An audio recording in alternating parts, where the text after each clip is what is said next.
thoughts and opinions, and then of course, like we always do, at the end, do some fun awards.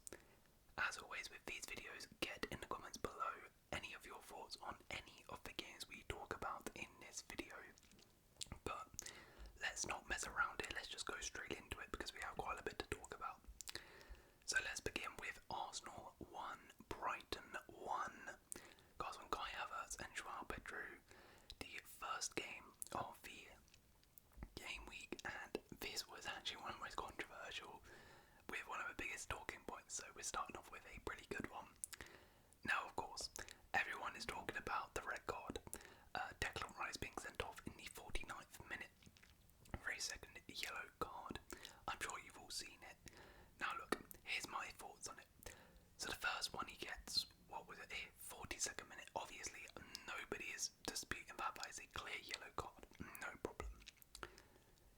Now the second yellow. My take on it is extremely, extremely harsh. Extremely harsh. But technically, by the rules and the laws, it's a yellow card. It's another yellow.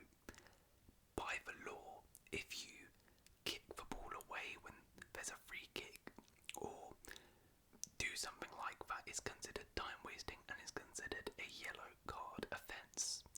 Now it's not enforced too much, especially when a player's already on a yellow. You rarely see it. And actually in this game, Joao Pedro did the exact same thing but didn't get a yellow because, like I said, it's rarely enforced. But technically, what Rice did warrants another yellow because Veltman is trying to take the free kick and Rice taps it away, stopping Veltman from doing it. Now, to be honest, I don't think Veltman was actually going to take the free kick. I think he just went and kicked Rice, and the ball was moving, etc. But as I said, by the letter of the law, if you kick the ball away when someone's trying to take a free kick, that's a yellow card. So it's harsh. It's very harsh. As I said, it doesn't get enforced a lot, but it's technically the right decision. And also, I see it's the right decision, but I completely understand why Arsenal would be angry at it. I would be angry if that happened to my team. But I think the main issue here really is the consistency. See, if Joao Pedro got a yellow card for when he did it early in the game, I don't think too many people would really be disputing this, because it's like, okay, you've set a precedent that, kick the ball away, you get a yellow card. So then Rice gets away with it, and then Rice gets it. I think that's where people get a bit angry. But as I said, technically, that is a red card or a second yellow. And I mean, in terms of the actual game, of course, after this, Arsenal were 1-0 up, and the game completely flipped. Brighton started pushing forward much more, and eventually got their goal. It was a really nice goal there by Joao Pedro. It's a fantastic pass for it, and look, Arsenal are going to be frustrated if they drop points for the first time this season early on at home as well, which isn't ideal, but I think given the circumstances with 10 men against a Brighton side who are a very good team, have started the season really well, I don't think Arsenal will be too angry about this. They didn't lose the game, they got a point out of it. Obviously disappointing, they probably could have won it. Saka had a chance at the end, they did look pretty threatening. Saka and Havertz together up top in the game, even when they had 10 men. But as I said, it's not the worst result in the world, but it is a bit frustrating because I guess they're already now having to do chasing on Man City, which isn't ideal, but given the circumstances, it's not the worst result in the world. It's just going to be interesting what happens now in terms of the longer term consequences, as Rice is going to miss the Spurs game next week. We'll see how big of a miss that is. Also with Marino out as well, interested to see who comes in, probably Jorginho. As for Brighton, really good result, really good result. Going away to the Emirates is one of the toughest games in the league. Getting a result there, getting a point is really nice. They maybe could have even nicked it as well. Had a couple chances towards the end, but yeah, a really good result. incredible pass by Lewis Dunk for that goal. Absolutely incredible. Verbrugge made a really nice save as well to make sure he got that point. There was an injury to James Milner, which wasn't ideal because he's actually been really crucial and really good to Brighton this season. So hopefully that's nothing too bad. But yeah, Brighton, Joao Pedro with another goal. He started the season off well. Brighton have been really, really good so far this season, and their good form continues. So yeah, Brighton look like a real force this season, and who knows, could be dark horses for a European push this year.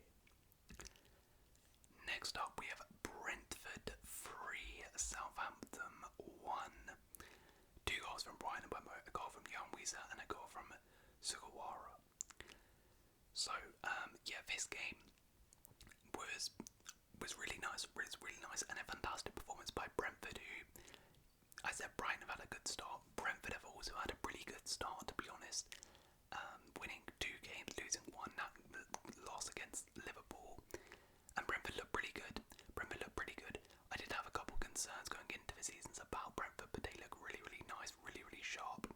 And Brian and Mbeumo with a brace, and Mbeumo is just, he started the season really, really good. Honestly, I think Brian Mbeumo is arguably one of the most underrated Premier League players right now. Mbeumo last season was terrific. People forget that he got injured for the second half of the season, and that was a large reason why Brentford actually collapsed, because Mbeumo wasn't there. He's back now and he is in full form, and yeah, really, really good player. I think he's a fantastic player. Looks like he's going to have an amazing season and step up, with Tony gone. Said his goodbye in this game. Visa as well, getting on the score sheet again.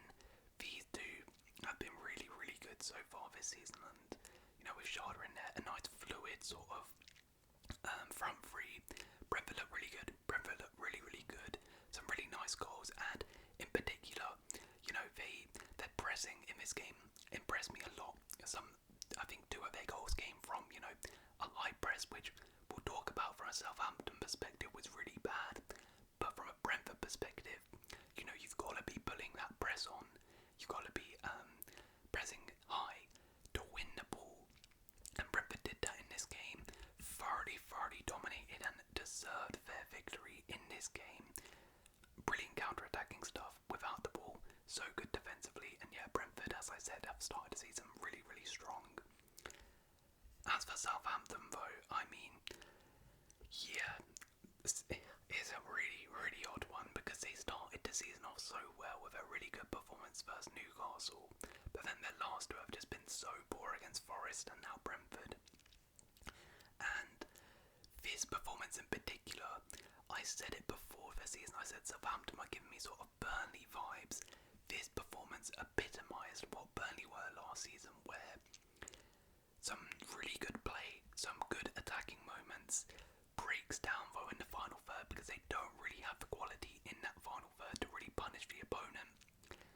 Play some nice stuff, and then individual errors, stupidity at the back trying to play out, cost them in the game, and they get punished. That's exactly what happened in this game. 2 goals came from stupidity at the back, playing out from the back and getting caught out.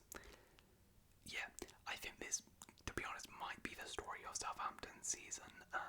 What a goal though, by the way, by Sugawara. That was a fantastic finish. And they did at least get their first goal of the season, which is encouraging. But yeah, as I said, real Burnley vibes. Aaron Ramsdale made his debut. I mean, you can't really fault him too much. He wasn't too bad in this game, but looks like he's got a tough task ahead of him. Because yeah, Southampton, especially defensively, do not look good. And yeah, it's a really, really tough start for them. I don't know who their next game is, but they really need to get some points on the board quick, because the longer it goes on, losing, yeah, the more you worry for them. And yeah, this was not a good display by Southampton. Right, next up we have Everton 2, Bournemouth 3.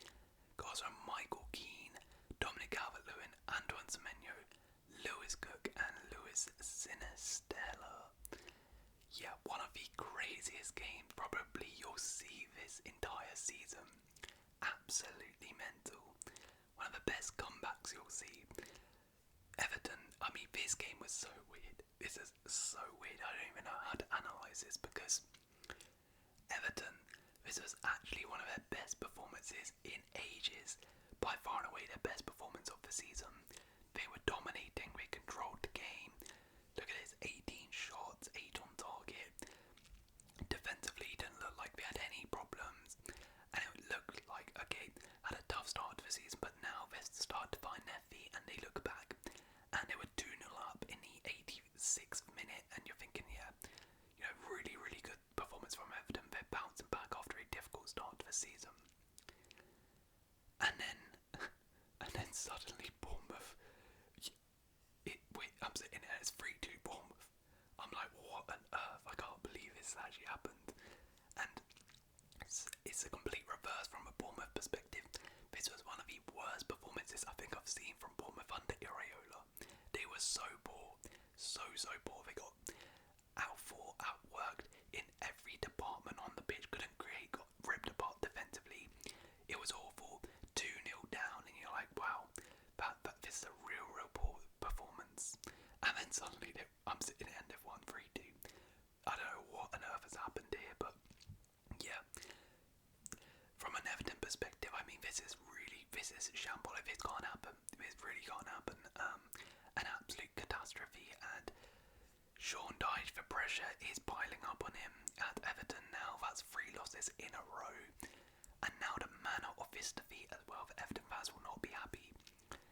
I do think as well, a lot of this defeat can be pinned on him because he took off Iliman Ndiaye in the 83rd minute as a quite cautious defensive change. Iliman Ndiaye was fantastic in this game, causing Bournemouth so many problems.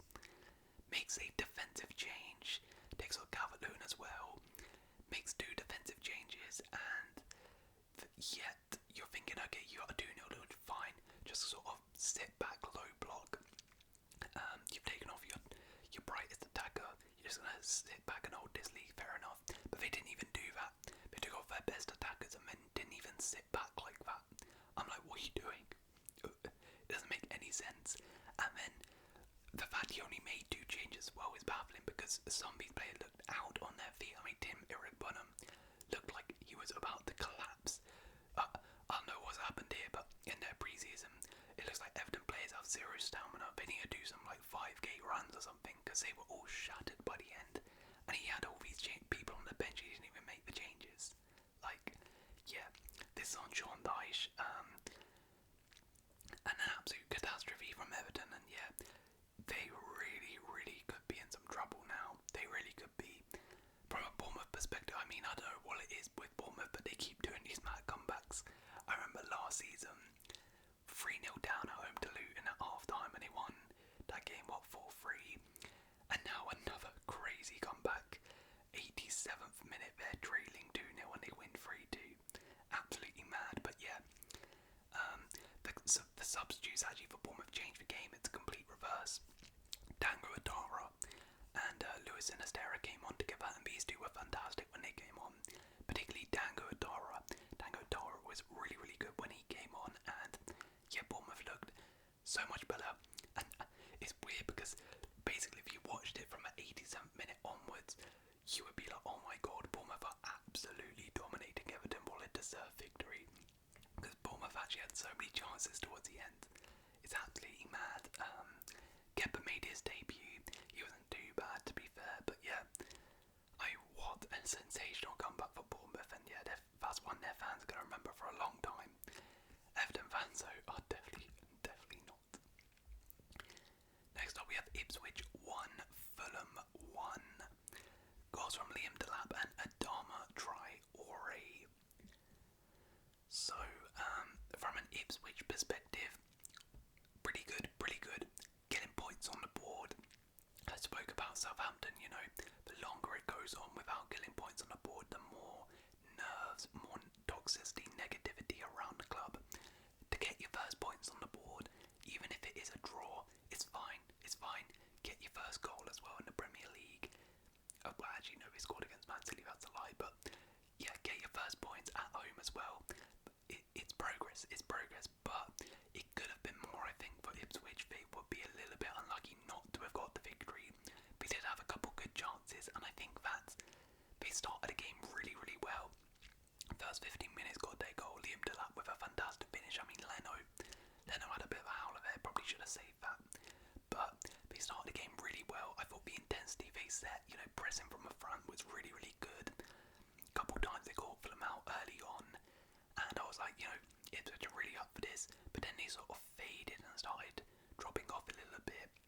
That intensity started to go from Ipswich, and they kind of allowed Fulham back in the game, which was a bit disappointing. But in the end, I do think overall it was probably a fair result for both sides here. And as I said, good for Ipswich to get their first points on the board. Liam Delap was an absolute nuisance in this game, and good also for him to get himself a goal in the Premier League. Fulham, I mean, as I said, they started the game off pretty poor, couldn't really handle the intensity, the pressing from Ipswich, but then they grew into the game, and it was a really, really good goal from Adama. Absolutely sensational cross from Anthony Robinson for that. Anthony Robinson now has, 2 games in a row where he's delivered some amazing crosses. Leicester game, he also got an amazing assist with a cross. He's got another one here today. And yeah, Fulham got the point in the end. I mean, they'll be a little bit disappointed because I think coming into this was a game they could have won. I don't know what it is with Fulham, but it seems like their away form is still going to be an issue this season. I remember last year, their away form was pretty poor. And yeah, again, might be another issue. That's something which they really want to kick on. They need to improve and start winning games like this. But in the end, as I said, I think it's a fair result from both teams, and they'll walk away both fairly pleased with this result.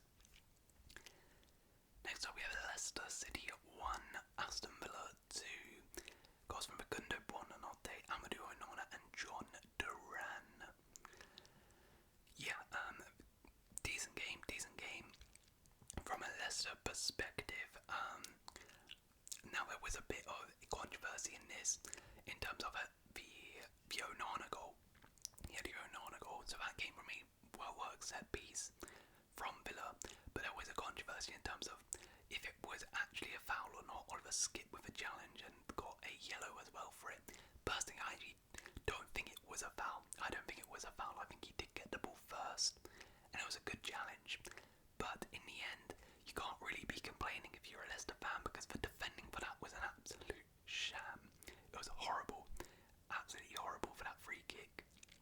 And overall, Leicester didn't really deserve to get anything from the game in general. So I don't think they can really have too many complaints about that. Facundo Buonanotte managed to get a goal. He's been really bright, by the way, since he's joined on loan from Brighton. Stevie Mavididi was absolutely brilliant for that goal, though. I'm not sure why Mavididi hasn't started, though. The Otavaru, great, but then, yeah, I would have played Mavididi. I don't know, why Jordan he's playing instead of Mavididi. Mavididi was fantastic in the championship, and looked really, really bright when he came on. But overall, I think, yeah, Villa definitely deserve the victory. Leicester, look, Villa are a good side, so there's no real shame in losing here to Villa. They put up a decent fight, but in the end, as I said, Villa just had more quality than them. And from a Villa perspective, it's a really good win. Probably could have been a little bit more comfy than a 2-1 victory, but still really nice. Great set piece routine there for that goal. They've had a couple now this season which are really interesting routines, and yeah, that's definitely something Villa have been working on in pre-season. Ollie Watkins though, yeah, this is starting to become a little bit of a problem. Another really bad performance by Watkins, at least in front of goal. With Watkins, his overall play is fine, it's just in front of goal, really poor. He had 2 1v1s in this game, couldn't score them. Granted, they were not as bad as the Arsenal one, but I've had back-to-back weeks now where he's had some poor finishing. I believe he's on a 7-game goal drought now, and to make it kind of worse, John Duran comes off the bench and scores yet again an absolutely sensational header, really good. Is there an argument that Duran should be starting now ahead of Watkins? Maybe.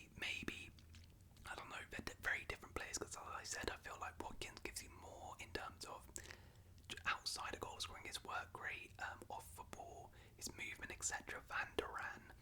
But yeah, Watkins hasn't had the first time, and Duran is proving to be really, really good. Jacob Ramsey as well came up for injured Leon Bailey, but Ramsey was also absolutely terrific in this game. Really, really good.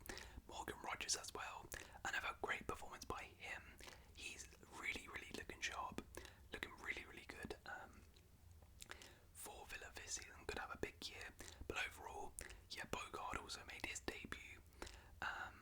Overall, really good performance by Villa. And yeah, good to bounce back and go into the international break with a victory. Next up, we have Nottingham Forest 1, Wolves 1.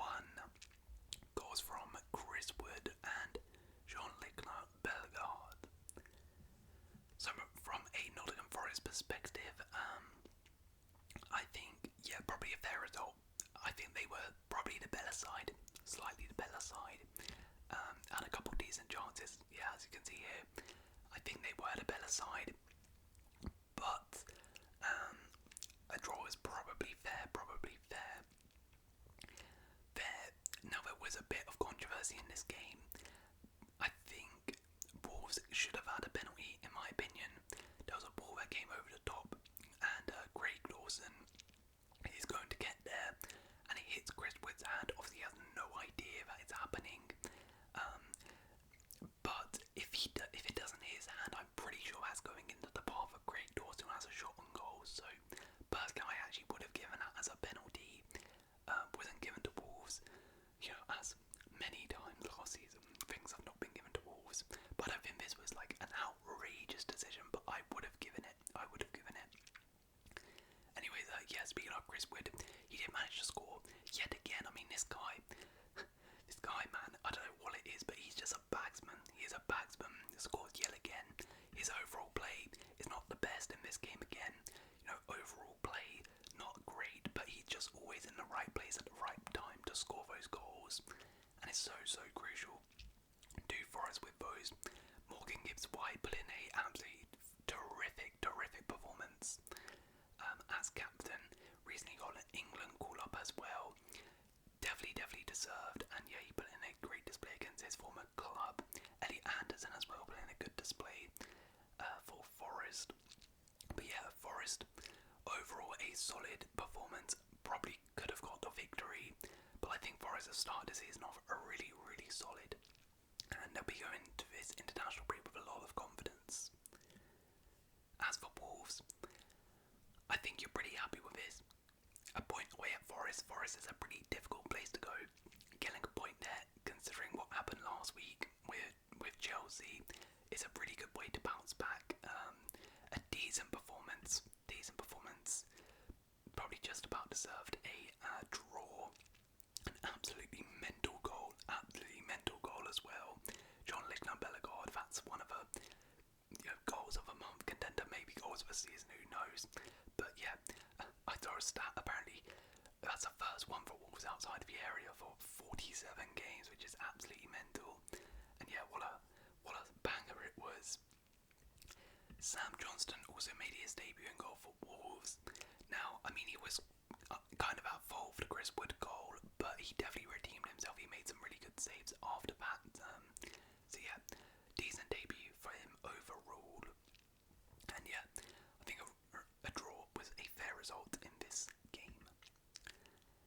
Okay, next up we have West Ham 1, Manchester City 3. Goals from Ruben Diaz own goal and Erling Haaland hat-trick. Yeah, I mean, crazy. Back-to-back hat-tricks for Erling Haaland. This guy just looks absolutely unstoppable right now. Unstoppable, like, it honestly looks like the best version of Haaland I think we've seen, which is really, really scary, by the way. Really scary. Like, he's scoring all different types of goals now. Last week, scored from outside the box. This week, I think it was his second goal where he, the scoring opportunity, there was no way, like, the ball comes to him, like, how are you even going to get a goal here? Takes a little touch and just absolutely rifles it into the top of the net, and I'm like, what on earth? And then, one-on-one, little sort of dink, but not really. Oh, it's beautiful for his final. He's just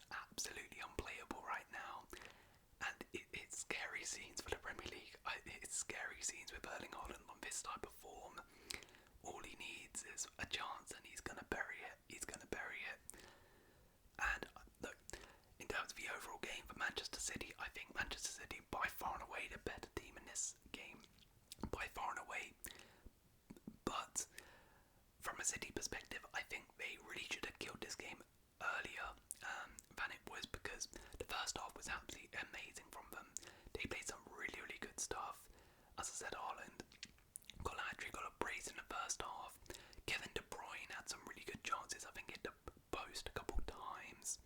They had some really, really good opportunities. Rico Lewis had a chance, but he couldn't really kill that game off, get a 2-goal lead in the first half.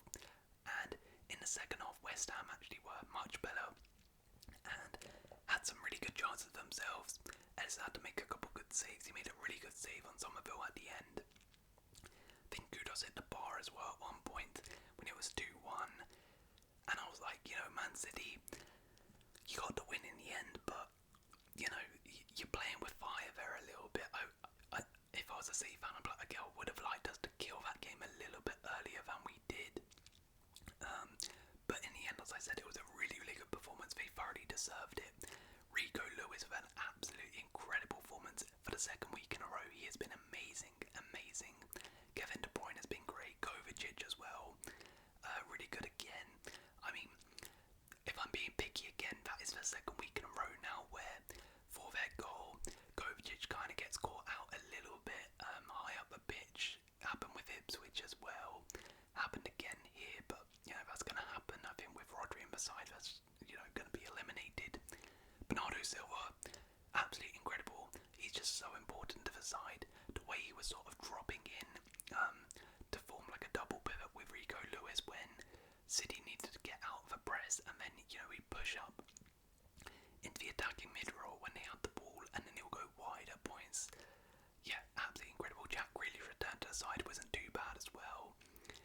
But yeah, overall a really good performance by Manchester City, who get the win and are the only Premier League side currently going into the international break with 3 wins from 3.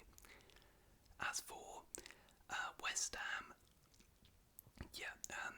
look, I said it with Ipswich, I'll say it here for West Ham. There's really no shame in this result. Losing 3-1 to Man City, there's no shame in that, and they gave a good account of themselves. I thought, first half had to ride their luck a little bit, but second half I think they really came out much better, much more improved. Had a couple decent chances. Their attackers, Kudos, Somerville, when they got in those 1v1 situations, looked really threatening, but in the end couldn't get anything from the game. A little bit disappointing, but overall West Ham, they're not going to be too angry about that. I think they gave a pretty decent account of themselves in this game. Right, Chelsea 1, Crystal Palace 1, goals from Nicholas Jackson and Eberechi Eze. Look, you see, last week I was proper gloating and happy and stuff. I was super positive. I was no negativity, and I said it. I was like, I know. I was doing that because I was like, I know what's gonna happen. This isn't gonna last long, and yeah, it didn't last long. Drawing points at home to Crystal Palace isn't ideal, and it's more than manner which it happened, because this is literally the exact same thing from last season where first half, oh my god, we were absolutely incredible. First half we were great. Most of these stats are from the first half. We looked really, really good. Managed to get the goal from Nicholas Jackson, a clinical counter-attack. Again, looked really good on the counter-attack. Madueke had a good chance. Dean Henderson made a great save. We had some really good opportunities as well. In that first half, what really impressed me was defensively. Palace had basically no chances in that game. Much better from the Wolves game, where defensively we were shaky. First half, defensively great, looking good going forward, but we didn't kill the game off. We only had a 1-goal lead. Second half, we come out like last season. Second half, absolutely abysmal. Absolutely abysmal. I don't know what on earth happened, but as soon as Palace got their goal, we just completely crumbled as well. We couldn't create anything. We defensively looked a little bit more shaky. Palace started to impose themselves on us a bit more. We had no idea what to do when we had the ball. It was just so weird. I was like, what? Where's all that stuff from the first half gone? And no idea what happened. those chances late on. Nicholas Jackson missed them. And yeah, Nicholas Jackson, man, I mean, this guy, he was having like a back and forth with John B. Miguel, because Miguel was like sort of criticising him a bit, and I'm like, mate, just please shush, like just shush, man. Like honestly, he's so immature, because I'm like, I know what's gonna happen. You're gonna put in a display like this. If you're gonna talk like that, then be a clinical striker. When you get a chance, pull it away. But you're not that guy, so don't be talking to legends like John B. Miguel. Yeah, if he criticises you, take it on the chin. Yeah, not great performance, at least in the second half. First half was great, second half was all poor, and annoyingly we've dropped points at home. So yeah, not ideal, not ideal. As for Crystal Palace, I mean, pretty good result, because I mean it's a complete reverse. First half was actually awful from them. As I said, they literally created nothing, absolutely nothing. I remember them having a chance in the first half. They were so poor. And then second half, much better. That goal was absolutely sublime. Such a lovely, delicate finish. And after that goal, we're really good. Really good. And yeah, Palace, good result away from home. The first points on the board, I believe. I think they lost their first 2 games, didn't they? So going into that international break to get points on the board is promising. Next up, we have Newcastle 2, Spurs 1. Goals from Harvey Barnes, Alexander Isak, and a lone goal from Dan Burn. Right, first off the bat, I'm saying this Dan Burn own goal was one of that was straight out of like some comedy sketch. I don't know what on earth that was, from Nick Pope and Dan Burn as well. Nick Pope had an absolute howler for that goal, but then Dan Burn, I mean, the ball gets cut across and the guy just absolutely pelts it in the back of the net. I'm like, what on earth's going on? It was so funny to watch as a neutral. Like, I was just laughing my head off, like, what on earth have I just watched? Anyways, in terms of the actual game, this one was quite weird because Newcastle got the victory, but I thought Newcastle were actually pretty bad in this game. I mean, like, the stats show it, right? They were quite poor in this game. We really didn't offer too much. They sat back for most of the game. The Spurs had a couple half chances. Newcastle on the counter did look decent, but it wasn't like they were devastating on the counter attack or like extremely resolute at the back. I don't think Newcastle were great, but in the end they managed to snatch the victory, and that's kind of all that matters. Newcastle, in general, in their 3 games this season have been pretty poor in my opinion, but they've actually got 7 points on the board, which is really good. So hopefully after this international break they can start stepping up those performances, because I think they really need to. Otherwise, if they keep performing like this, they're going to get found out. However, they did get the victory. Harvey Barnes with another goal. He's looked really good so far. Alexander Isak also with a goal. And yeah, Joel Linton, another fantastic performance by him. Bruno as well in there. And I think Newcastle's midfield is going to be really good. Joel Linton, Bruno, and Cedric Tonali made his return. Once he gets fully fit and back to his best, Joel Linton, Bruno, and Tonali, yeah, that's going to be an amazing midfield. I can't wait to see that.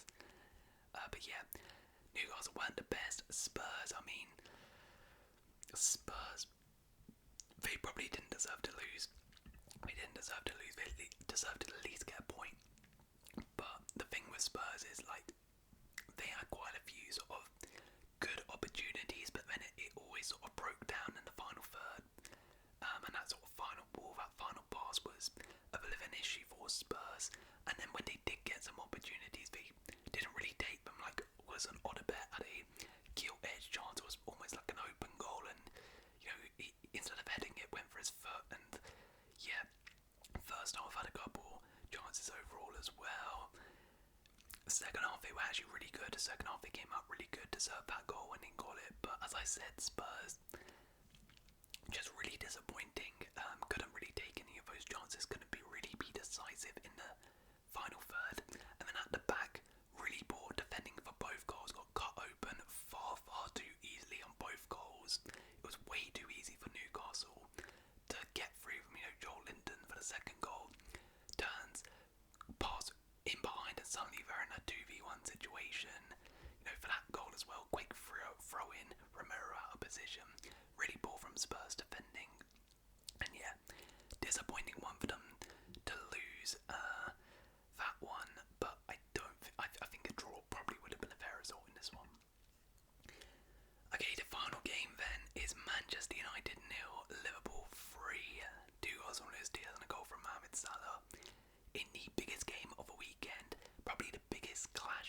so far this season, and it ends in a thrashing with a Liverpool 3-0 win at Old Trafford.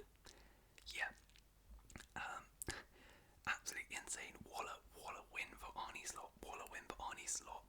That's 3 wins from 3 going into the international break. 0 goals conceded as well. Wait, yeah, sorry, I said that Man City were the only team to win all 3 games. Liverpool have also done so. Yeah, Liverpool look really good. Liverpool look really good, and what a statement victory this was. I actually thought for really up until that goal, that first goal, Liverpool actually weren't too great. Like, Liverpool were moving the ball really slowly, struggled to break down Manchester United, couldn't really create too many chances in this game. United set up in a good low block, and Liverpool couldn't really do too much. But then I feel like Liverpool in general, this is probably a bit of a hangover from Jurgen Klopp and how they played under him, where they move that ball faster and they are much better.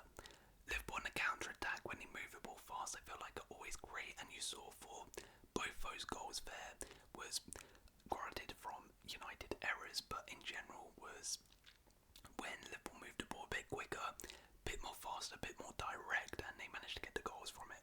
Luis Diaz, with a brace, he started the season off really nicely. And yeah, Liverpool overall a really solid display. Mohamed Salah with 2 goals, 2 assists and a goal. His assist as well for the second Luis Diaz goal outside the boot, and then a lovely finish. Oh, that was a beautiful goal. That's a beautiful goal. It probably could have been more. Like, Dominic Szoboszlai had a great chance, which I don't know why he didn't shoot. They had a couple other chances in the second half, but yeah, really good from Liverpool. Defensively as well, they look really solid. They still haven't conceded a goal yet. And I mean, United had a couple half chances, a couple decent chances here and there, but overall, Liverpool were pretty solid defensively. Canati and Van Dijk, Imperius at the back. Liverpool look really good. Liverpool look really good. I had my doubts about them. I said they'll get 3rd, but I didn't think they'll be, anywhere near the title race. Who knows? Potentially they might be able to. I still don't know. I do have concerns. But so far so good for Liverpool. Things look really good, and what a victory for them. As for Man United, I mean, firstly, Casemiro, oh my word, that's going to go in the Hall of Fame performances for disaster classes. Yeah, that was horrible. That was a horrible performance by Casemiro, and if anything highlighted why they need a Cardi coming into the side is this game. However, what I will say is, obviously Casemiro was rubbish, but even when Ngardi comes in, there is systematic stuff that needs to change, because for the 3rd goal, literally basically the exact same thing happened when Kobe Mainoo dropped into that position. So it's more so the fact that it's the system where, if, for example, Mainoo dropped in and he had like 4 players closing him down, he had like no passing options to go to and gets dispossessed easily. Manuel Ugarte in that position, I mean, he is, he's a defensive type of player. He's not, he's worse than Mainoo, far worse than Mainoo on the ball. So Ugarte's not going to go into that position with his back to goal, people pressing him and just turn him easily. He's not going to do that. So something systematically there needs to change for United. And yeah, overall, I mean, look, individual errors yet again for Man United cost them. All 3 goals could have been preventable, which is really frustrating for a United perspective. And also because, as I said before that first goal, United were actually pretty decent. Defensively looked really solid. There was no real chances created by Liverpool at all before that, and then suddenly, Casemiro loses the ball, and then from there, the floodgates opened and United looked poor. Joshua Zirkzee did look promising, I will say that. Marcus Rashford was not great. Amad Diallo came off the bench and was absolutely fantastic. For me, Amad Diallo has to start. Joshua Zirkzee as well has to be starting games as well. Both those do look really good, but yeah, I mean, this is not ideal for Ten Hag and Man United. And yeah, going into the international break, that's 2 losses, 1 win. Yeah, this is not a good start for Man United this season. Not